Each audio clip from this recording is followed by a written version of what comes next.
IsiNdebele sethu asiqaliseni namhla grade 3 sizakhangela inzwisiso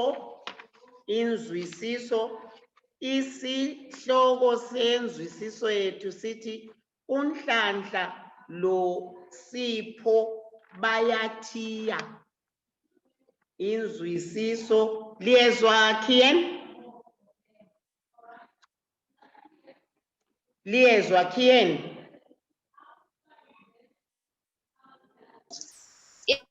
Yes, teacher. Very good boy, very good my boy. Nqalisizwa very good. Kulungileke inzwisiso lapho engizabala khona lilalele ngemva kokubala sengizabuza ke imibuzo. Inzwisiso uNhlanhla lo Sipho bayathiya. Singakakhangeli ke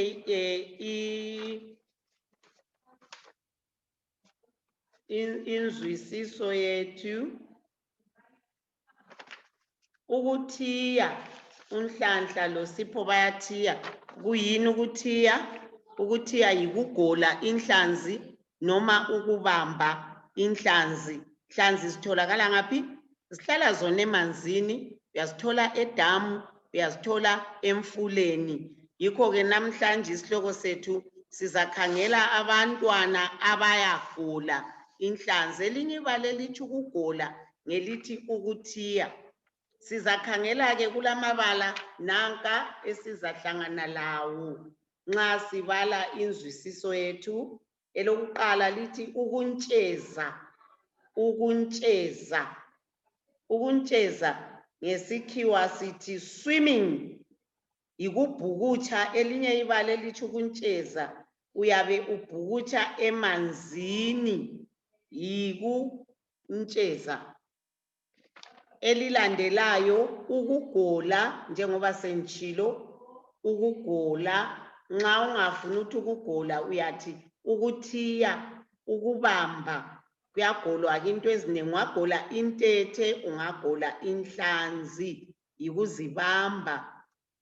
Usebenzisa iwuka ngoba zisemanzini ungeke nje uphonge uzibamba, inhlanzi ziyatshelela.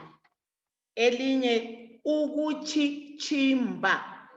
Asilikhangeleni ababonayo nantiyana ukuchichimba kuyini? Ukuchichimba. Ukuchichimba mina engikwaziyo yikugida.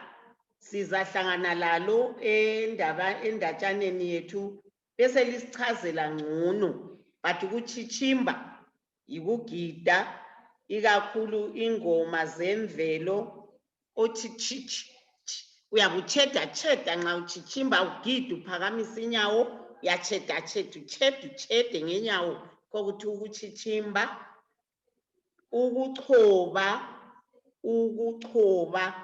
Ukuchoba yikubulala inyamazana encinyane usebenzisa iminwe yakho yombili.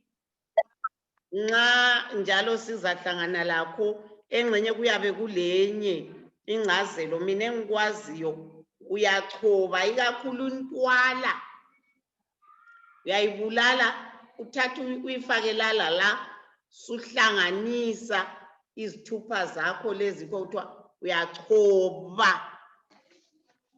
Ukuqabanga nanti elinye ibala ukuqabanga. Kutshoni? Ukuqabanga. Ukuqabanga yikuhlanyela umumbu. Uhamba ugebha ngekhuba, ugebha ikhuba lokuhlakula. Angithi nxa silima silekhuba elikhulu leliyana elidonswa zinkabi, umama ahambe ngemuva ehlanyela ethontisela. Kodwa nxa sekumilile kuyenzakala esikhathini esikuhlanyeleyo izilimo zethu kumile okunye lapha kungamili, lapho esihlanyele khona kuhambe sekusithi gqa. Ukumila kwakhona thina siyabe sifuna kumile umzila uphutshe kuhle. Umama sezathatha ke ikhuba leliyana belidonswa zinkomo selihambile alisekho, siyathatha lele lokuhlakula elincane abesehamba agebhe lapha okungamilanga khona, afika agebhe athathe inhlanyelo aphosela agqibele ngonyawo, ahambe futhi laphana okungamilanga afika agebhe ngekhuba lokuhlakula aphosela inhlanyelo agqibele. Yikho esithi ukuqabanga, uyaqabanga. Yebo ke, balala izisu zibomvu, yisitsho lesiyana sitshoni, ukulala izisu zibomvu. Uyakudle kakhulu. Asithi ngenxa kube lomtshado, izikhathi eziningi ungaba lomtshado ngekhaya, uyadla inyama, udla irayisi, udla amakhekhe, unatha amanamunede, kulokudla okunenginengi okutshiyeneyo. Uyathi usulala ususuthi, awusafuni lokudla okunye, uthi mina ngilele, isisu sami sesibomvu, okutshengisela ukuthi ngidle kakhulu ukudla okumnandi, ukudla ebengikuthanda, isisu saze saba bomvu. Kulungile-ke, ngamabala lamanye bengiwachaza, kungenzeka sihlangane lawo. Nxa singahlangananga lawo, ngizathanda ukuba siwachaze njengoba ngichazile. Asibaleni-ke, ngesikhathi sokuzilibazisa, uNhlanhla loSipho bayathiya. Nxa ulesizungu, kulendawo zokuhamba uyezithokozisa, ukuthiya kungenye indlela yabantu abazithokozisa ngayo. Bayakwenza lokhu nxa umuntu engelalutho alwenzayo, athathe nje amawuka akhe aye edamu eliseduze kumbe emfuleni ogeleza amanzi ayethiya inhlanzi. Ake sizwe uNhlanhla loSipho ukuthi bona bazachitha njani isizungu. uSipho nguye lo olamazwi la. Nhlanhla mngane wami, sengidiniwe yikubala ingwalo zesikolo. Okunengi sengibuka impikitsha nje. uNhlanhla besemphendula, hatshi Sipho, uduba ngokuthi la ngesikhathi sokuphumula kumbe sokuzithokozisa wena uphethe ingwalo. uSipho abuye athi kuNhlanhla, zwana ke Nhlanhla, asicabange singakwenza okokuzithokozisa.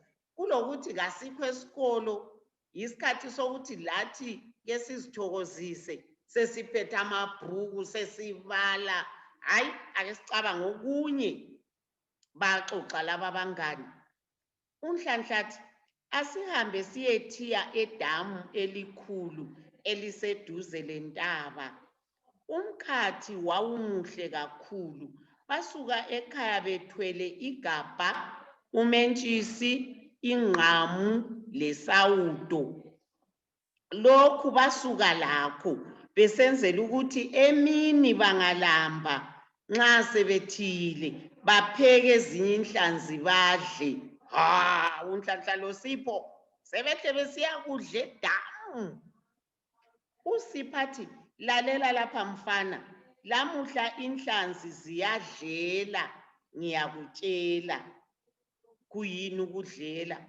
Nxa zidlela kutsho ukuthi baye bezibona zinengi, zintsheza emanzini, zisiyale. Ukunye ukuntsheza zinhlanzi ozibona zihamba phakathi kwamanzi. uNhlanhla athi, futhi lamuhla ziyasihlolela, ngiyakutshela. Bezwakala abafana sebehlabela besithi, thiya, thiya, thiya, thiya, thiya, wemfana wo. Thiya, thiya, inhlanzi ngezakho. Asebejabule ngoba nxa zidlela ziyabe zinengi, zintsheza ziyele, zintsheze ziyele. Abafana bathi, yawo, namuhla sizazibamba zibe nengi. Singazibamba sibuye legabha, sibuye lomentshisi, sabuya lesawudo. Sesingazibamba khonaphana sesizikhupha, sizihwaye lenqamu, sizihwaye, sikhipha amathumbu ngoba ayababa. Sizipheke, basipheke, oSipho, basipheke inhlanzi, baze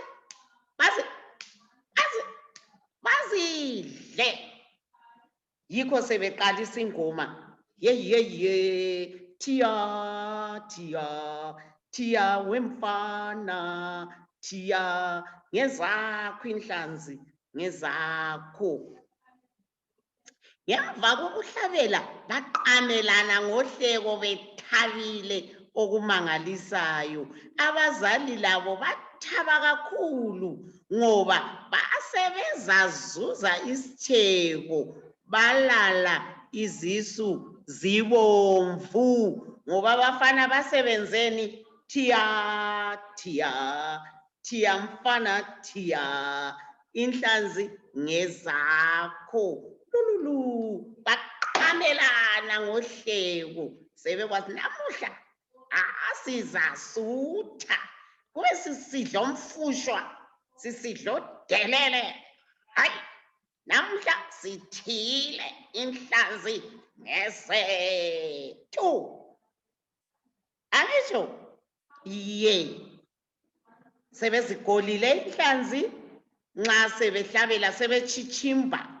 Bonile ibali ukuchichimba sebegida bengaphakamisa inyawo chichi chi chichi silenhlanzi chi chichi becocobisa. Ukucocobisa umuntu ohlala nxa njengomalukazana umakoti uyabe secocobisile kasakhulumi ye.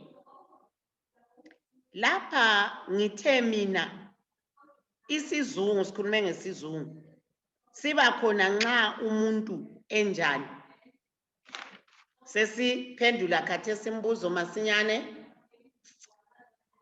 Isizungu umuntu uba laso nxa enjani? Mbuza lina bo Michelle, nxa ulesizungu kuyabe kuhambe njani? Yebo Michelle? Lokwenza, very good. Awenzi lutho, awula lutho lokwenza. Isizungu nanso sesikuvakatshela. Vakatshiyani isizungu. Umngani kaSipho ke nje kuthiwa mbani esibale ngaye? Mel, mbani umngani kaSipho Mel? Ngunhlanhla. Ye, umngani kaSipho nguNhlanhla. Owacabanga ukuyathiya ngubani? Kien, ngubani owacabanga ukuthi asilalutho lokwenza? Asihambe siyethiya. Ngubani Kien? Phakathi kukaSipho loNhlanhla? Zama. Mbali. Wathi asihambe siyethiya edamu elikhulu eliduze lentaba. Ngubani? Kien? Sikumeleli? Abangani labo kuloNhlanhla Sipho. Ubona ngani ngibani wena? Nguphi? Athi Kien ungandada. Nhlanhla. Yes, yes, yes. Very good.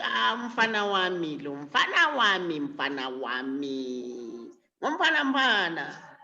Ye, batshona bedleni Mel. Badlani. Mel? Batshona bedle inhlanzi. Ye. Mfana. Basibamba bazila bazixhwathisa alisawuto badla. Kukhanya bakukholisa yini ukuthiya? Sikhanyiso. Khanyiso usuye ngaphi Sikhanyiso? Bakukholisa yini? Libone ngani bakholisa ukuthiya kwabo?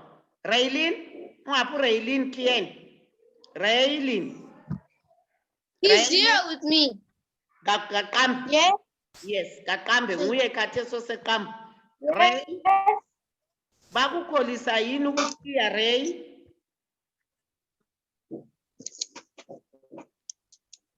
Bakholisa, did they enjoy fishing? Ray?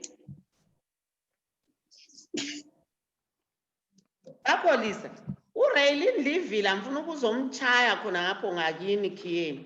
Linike i-address Kiyen lihlala ngaphi? Kiyen. 57 London Avenue. Ya, mfuna ubuya ngizotshaya uRaylin. Yes. Livila lendoda uRaylin. Ngiyabuya so libe lingikhangele egedini. Akulanja anti. Antsho Kiyen. Kulenja ngakini.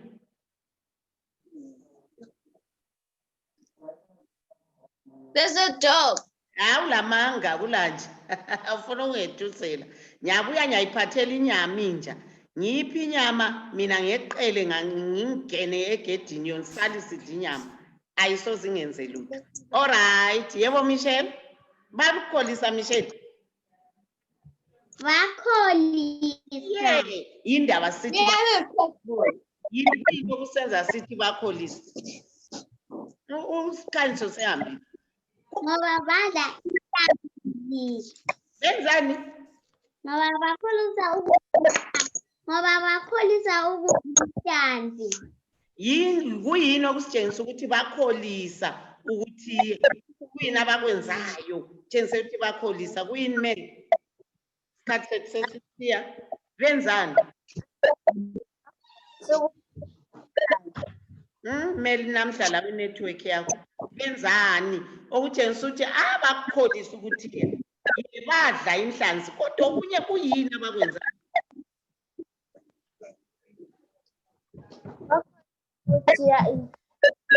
hawu bengikwenza la mkhathesi bengikwenza Bakhiya. Bagida. ye benzani benzani okunye mele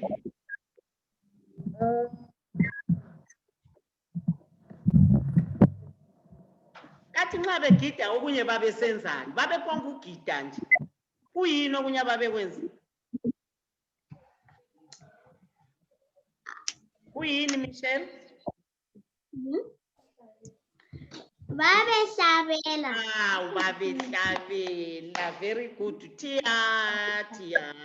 inhlanzi ngezakho Tia kulungileke ngizalinika umsebenzi Kiyen lo Raylin alika umsebenzi wayizolo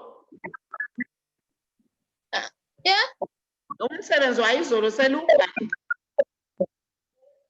Right. uRaylin yena akabhali ngitsho kathumezi ngitsho at least Kiyen you are a very good boy uyathumela umsebenzi wakho uRaylin ngenzile into ngizabuya ngizomthwala khona ngapho ngigijimela ngimfake ekhanda ngigijime kulungileke isifundo sethu siyaphela la i-network zethu ziyashisa bye bye.